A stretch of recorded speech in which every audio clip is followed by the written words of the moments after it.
Buen día, bienvenidos al Café Laboral, a nuestro tercer episodio. Estamos con Mónica Quintero. Vamos a hablar de dos temas hoy, Mónica. Uno relacionado con como la contracara de un tema que ya habíamos abordado en este espacio. En aquella oportunidad habíamos hablado del bajo rendimiento como causal de despido, como justa causa de despido. Y comentábamos un poco una sentencia de la Corte Suprema en la que, bueno, básicamente se habían amparado los derechos del trabajador, alegando pues que no se había logrado acreditar la justa causa. Sin embargo, este año la Corte sacó una nueva sentencia que pareciera contradictoria, pero no lo es, ya hablaremos del tema, relacionado con una trabajadora que tiene dentro de su contrato el cumplimiento de unas metas comerciales, no las cumple, y en el reglamento interno del trabajo, pues efectivamente se estipula que este incumplimiento es una falta grave. Ese es el caso que aborda la Corte en este caso, y aquí pues ya no ampara los derechos de la trabajadora, sino directamente se va con la tesis de la empresa respecto a que aquí sí se surte un despido con justa causa. Eh, ¿Cómo funciona esto, Mónica? Porque ya habíamos hablado hace unos días de que efectivamente las pruebas, el reglamento interno, las sanciones, eh, en ese caso en que se amparan los derechos del trabajador, y ahora la Corte entonces sale con este nuevo fallo, y nos deja como un poco descolocados en el escenario que estábamos abordando. Hola, buenos días, Daniel. Sí, aquí pienso que se da precisamente lo que habíamos hablado. Es la contracara y vemos como una empresa bien organizada en su contrato de trabajo, con un reglamento interno de trabajo también sólido, bien estructurado, donde claramente establece cuáles son las sanciones y las faltas a disciplinar, pues tiene una consecuencia favorable, que es que el despido de su trabajadora que no cumplió las metas sea tenido en cuenta como efectivo por la Corte Suprema de Justicia.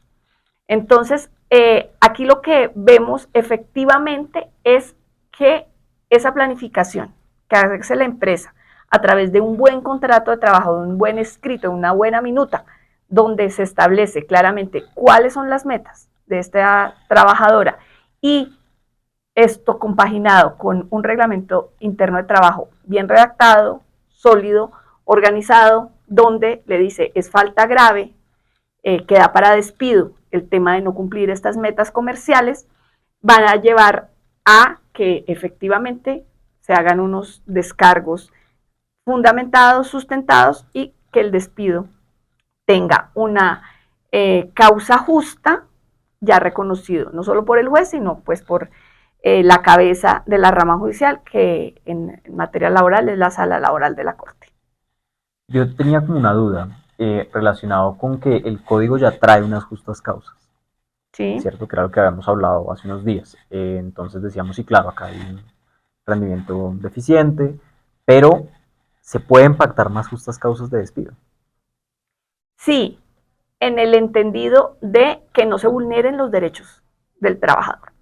Y eso es muy importante, y una consulta recurrente que tienen las empresas. Yo puedo pactar ciertas cosas en el contrato adicionales a lo que le está en el código. Claro que sí, claro que se pueden pactar, siempre y cuando no vayan en desmedro de los derechos básicos, mínimos, fundamentales del trabajador. Entonces, en este sentido, si yo contrato una persona para que me haga la gestión comercial de mi empresa, pues es lógico y es claro que debo ponerle ciertas metas. Y digamos que eso no va en contravía de ningún derecho. Si yo contrato a una persona que no tiene esas capacidades y le pongo esa situación, de pronto el juez lo podría entrar a ver como que estoy vulnerando derechos. Pero si su capacitación, su formación es para ser un asesor comercial de alto rendimiento, que trae unas metas y digamos, un comportamiento muy efectivo frente a esa labor, pues no tiene por qué serlo. Hablábamos en la sesión pasada de que hay casos fortuitos, ¿no? Como fue la pandemia, que hay obligaciones de medio, pero siempre y cuando no sucedan estas circunstancias, pues realmente pueden haber este tipo de pactos que ya se van a ver en la realidad, ¿no? cuando vayamos a decidir si efectivamente vamos a terminar el contrato laboral con justa causa, siempre y cuando se siga también el debido proceso. Hay otro tema, Mónica, relacionado con el reglamento interno del trabajo también. Eh, digamos, en este caso, lo que se comentaba en la sentencia es que el incumplimiento de esas metas comerciales fue una falta grave. Pero yo, o sea, me atrevo a decir que la Corte no ha respaldado del todo que el consagrar una falta como grave sea suficiente, ¿no? Sino una persona, cuando está ante un contrato de trabajo, ante un reglamento interno, propone cualquier cosa como falta grave y ya, pues amparado en eso lo podrán despedir. Digamos, ¿cuál es la limitación o cuál sería más bien tu recomendación cuando una empresa está haciendo su reglamento, está determinando qué faltas son graves, ¿cierto? A la hora ya de pronto efectuar una sanción o ya propiamente el despido de un trabajador. Bueno, digamos que la redacción del reglamento interno de trabajo es muy importante frente a mi objeto social, a lo que yo hago, pero también hay actividades alternas, ¿no? Que no siempre hacen parte del objeto social, como es el tema comercial. No tengo claridad frente a este caso que estudió la Corte en Casación, si la empresa se dedicaba al tema comercial, si ese era su objeto social o no. Pero independientemente de eso, puedo yo incluir en el reglamento interno de trabajo para ciertos casos, para ciertos cargos, cuál viene siendo una falta grave frente al desempeño. Entonces, ahí la línea puede ser delgada en el entendido de que hasta qué punto voy a vulnerarle el derecho al trabajador, su derecho al trabajo, al buen desempeño. Si él llega y demuestra, mire, he hecho todas las gestiones posibles, pero no consigo comercialmente vender. ¿Mm? Puede estar ahí encaminado y puede estar reglamentado en esta norma interna, que es el reglamento interno de trabajo, establecer todas esas gestiones que está el trabajador obligado a efectuar o por lo menos a demostrar ese tema de la gestión frente a su obligación, porque efectivamente esa línea va a ser fina y efectivamente cuando un juez lo va a decidir, puede entrar a decidir de un lado o del otro. Entonces, sí es importante, pienso yo, que la meta no solamente es establecerla o regularla frente a lo que es el resultado específico, sino a lo que yo hago para conseguirla como trabajador, a que sí estoy haciendo y a que sí estoy trabajando y que de pronto este mes me bajaron las metas por alguna situación, me bajaron las ventas por alguna situación especial, pero mantengo un récord en el tema de mi gestión frente a mi cargo, ¿no? Entonces, eso es subjetivo y se tiene que entrar a estudiar. Pero en el reglamento sí objetivamente se puede decir que debe garantizar el trabajador en su desempeño. ¿Mm? Okay. Y también el contrato. Tiene que jugar los dos.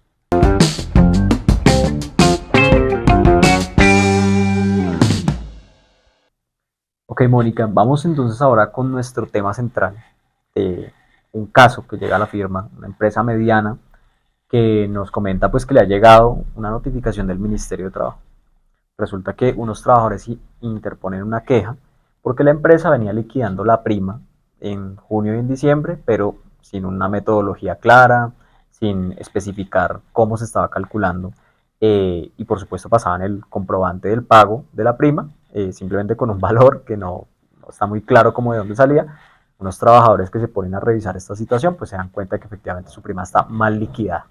Entonces comencemos un poco por hablar de qué es la prima, realmente cómo sería una buena práctica de cara al pago de la prima, en qué casos se debe pagar la prima de servicios, que ha sido pues una de las consultas más recurrentes que hemos tenido.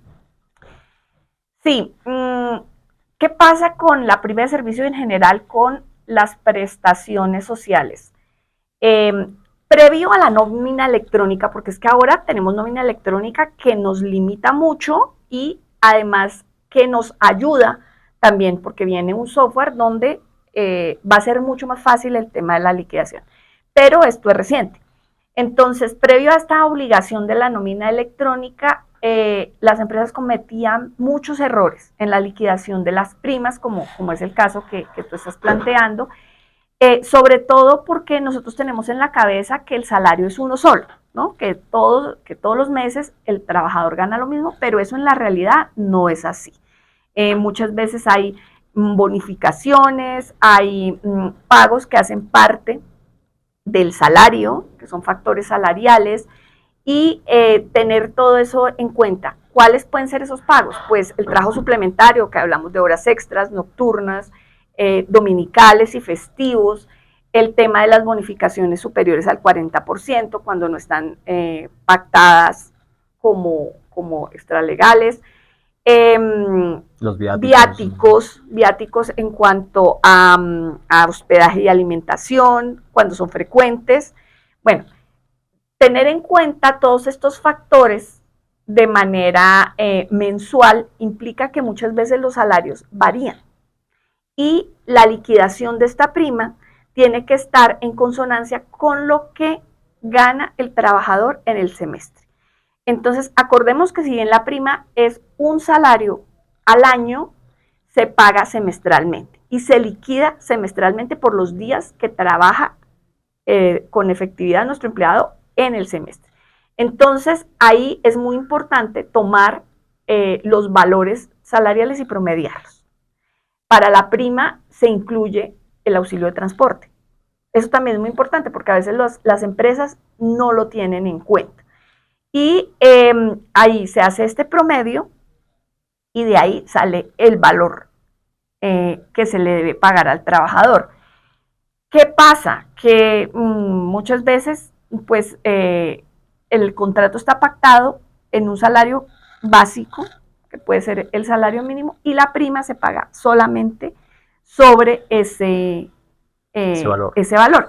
Se liquida inadecuadamente y no se tienen en cuenta esos otros factores salariales, porque no lo tenemos pactado en el contrato, por ejemplo. Entonces en el contrato solamente tengo el salario mínimo, pero resulta que confluyen esos otros factores. Y recordemos que en materia de derecho laboral, la realidad supera lo que venimos pactado, supera las formas.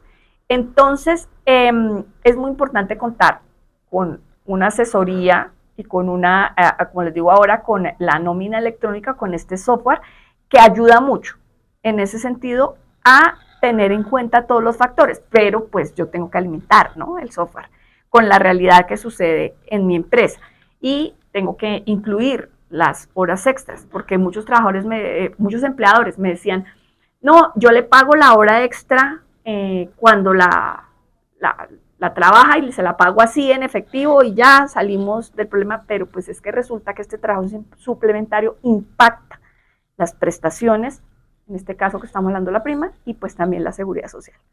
Entonces es muy importante hacer el cálculo completo que pues nos lleva a estar como empresa efectivamente legalizados. Es claro que este tema pues genera mucha controversia por lo que tú dices justamente de identificar qué constituye salario y qué no constituye salario de cara a la liquidación de las prestaciones. Pero hay otro tema accesorio que es este caso de esta empresa. Ya digamos que el daño está hecho, ya llegó la notificación del Ministerio de Trabajo.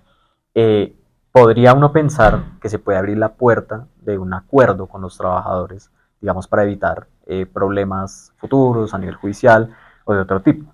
Pero estamos al mismo tiempo frente a una prestación, pues que claramente la legislación laboral nos dice que es irrenunciable. ¿Cómo se maneja, digamos, estos asuntos? ¿Qué puede hacer un empleador cuando ya está en este escenario eh, con la queja del Ministerio de Trabajo encima, con los trabajadores reclamando, digamos, los pagos que no se han hecho sobre las primas o eventualmente una corrección en la liquidación de estas prestaciones? Muy bien, ahí estamos en varios escenarios. Primero, hay que contestarle al ministerio, pero para contestarle de manera sustentada y para probar, digamos, la buena fe de la empresa, la sugerencia es efectivamente reliquidar esas prestaciones que pueden estar mal liquidadas y pagadas. Entonces, hacer una revisión de cómo las pagué y pagarle lo correspondiente a cada uno de los trabajadores en lo que les quedó debiendo la empresa, para mostrarle al ministerio, que efectivamente pudo haber sido un error de cálculo, una situación pues que no se hizo de mala fe, y tratar de menguar en algo la sanción. Efectivamente es muy difícil escapar de esa sanción y de ese órgano de control. Máxime porque si se tiene en cuenta que fueron los mismos trabajadores los que ponen la queja y hay una fundamentación objetiva, una razón de ser en ella, pues el ministerio se va a pronunciar, pero siempre se pueden menguar esas situaciones porque las sanciones del ministerio son muy altas. Ahí hay que ver otro punto. Si yo estoy ya con la sanción del ministerio, yo les aconsejo, paguen, reliquiden y háganlo de la mejor manera. Pero hay que ver otro punto, que es la caducidad, ¿no? ¿Y qué implica eso? Que con el paso del tiempo, este derecho que es irrenunciable a la prima termina. ¿Eso qué quiere decir? Que los trabajadores tienen 3 años para reclamarlo, pero 3 años ¿desde cuándo? No desde que se termina la relación laboral, porque eso lo tenemos en el imaginario, ¿no? Se acaba la relación laboral y yo cuento 3 años. No. Esta caducidad empieza a contar a partir del incumplimiento.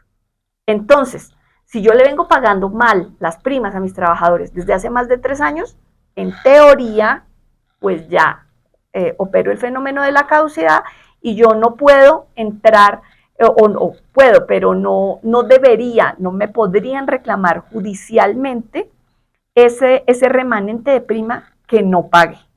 Otra cosa es el ministerio, ¿no? Otra cosa, porque es que aquí estamos en el escenario no de una demanda, sino de la sanción del ministerio. Entonces, aquí no me aplica la caducidad en ese sentido, porque yo incurrí en la falta y ya es otro tema. Entonces, ahí sí yo le aconsejaría que así pasara los 3 años, se haga la reliquidación. ¿Esto por qué? Porque esa falta de pago adecuado genera indemnización y genera una indemnización moratoria en la cual hay que probar la mala fe del empleador. Entonces, la indemnización moratoria no solamente aplica a la liquidación cuando se acaba el contrato, sino aplica cuando yo no pago una prestación aún en vigencia del contrato de manera adecuada. Entonces, no le pago la prima, le pago la liquido mal, me queda un remanente de poco, mucho, 100,000, 200,000, no sé, y sobre ese valor, sobre ese remanente, se empezaría a causar una indemnización moratoria, que si mi trabajador me lo demanda, efectivamente tendría que yo estar asumiendo ese pago. Entonces, muy importante liquidar bien y tener una organización clara frente al pago de esas prestaciones, porque es que la razón de ser de la prima, digamos la filosofía en el Código Sustantivo del Trabajo es que la prima es como una repartición de ganancias de la empresa entre los trabajadores. Por eso antes no había prima para las trabajadoras del servicio doméstico, porque una casa no es una empresa. Sin embargo, esta prestación ha evolucionado en su imaginario y ya no se tiene en cuenta como una repartición de ganancias, sino por el hecho de estar yo empleando a una persona, debo asumir este pago de la prima de servicios. Tan es así que, por ejemplo, en muchas capacitaciones le presentan a uno, bueno, pero es que yo no tengo ganancias en mi empresa, tengo pérdidas, ¿tengo que pagar la prima? Sí, claro, la tiene que pagar. La prima está establecida legalmente y no está sujeta a las ganancias o pérdidas de la empresa. Me parece muy, muy interesante cerrar este tema con eso que terminabas concluyendo, que a veces cuando se presentan estos incumplimientos, muchos empresarios piensan que lo que hay de por medio es únicamente responder ante el trabajador, ¿sí? Con lo que de pronto dejaron de pagar, con que se venció este plazo y no pagamos aquí la prima, y resulta que no, resulta que también está el Ministerio de Trabajo, resulta que también están las indemnizaciones de mora y estos otros conceptos que son, digamos, accesorios a todos los pagos a los que ya hay que realizar. Eh, Desde este podcast siempre se sugiere pues una asesoría laboral, sobre todo preventiva, para evitar obviamente incurrir en este tipo de situaciones. Pero quería justamente como como sugerir, digamos, estas preguntas en torno a la idea de que esta es una prestación que siempre se debe pagar, ¿no? Que es a veces lo que no se tiene claridad, que a veces pareciera que es algo como discrecional del empresario, porque seguramente lo vemos siempre acompañado de otros, de sus apellidos, prima extralegal, prima navideña, prima, y otros nombres que parecieran sugerir que no es obligatoria, pero como tú nos estás comentando, ya es obligatoria incluso en escenarios de empleadas domésticas y de otro tipo de trabajadores.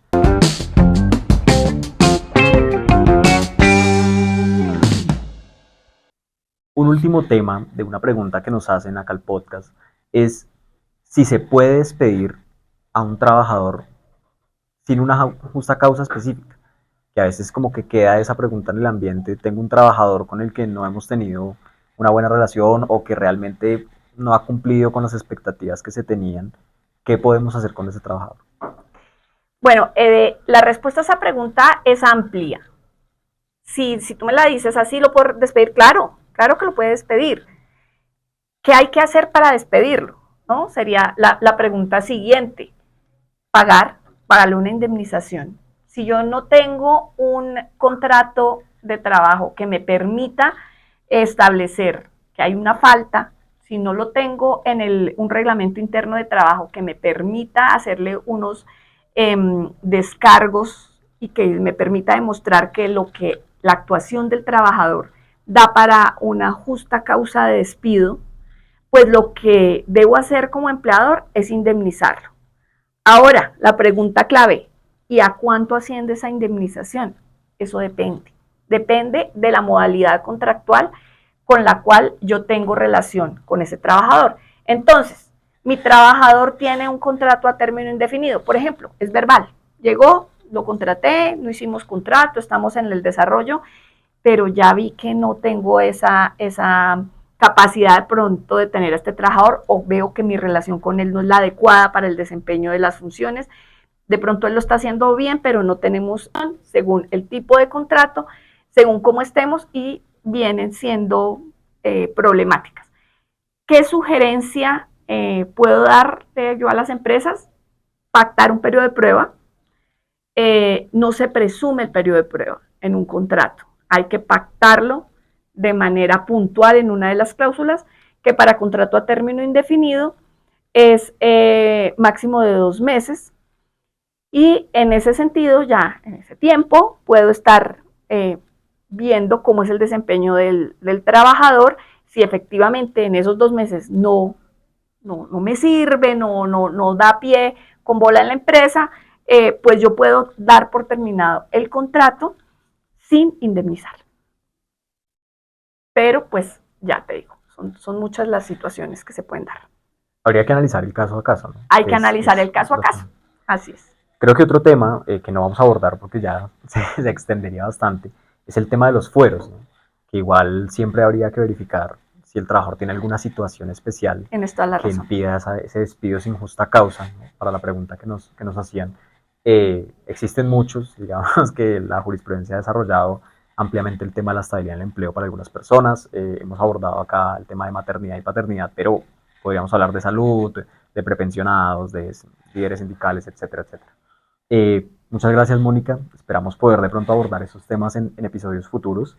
Con esto concluimos nuestro episodio número 3 y si tienen preguntas, por favor, en nuestras redes sociales siempre van a encontrar un espacio para preguntarnos cosas que podamos hablar en este podcast. Muchas gracias, Mónica.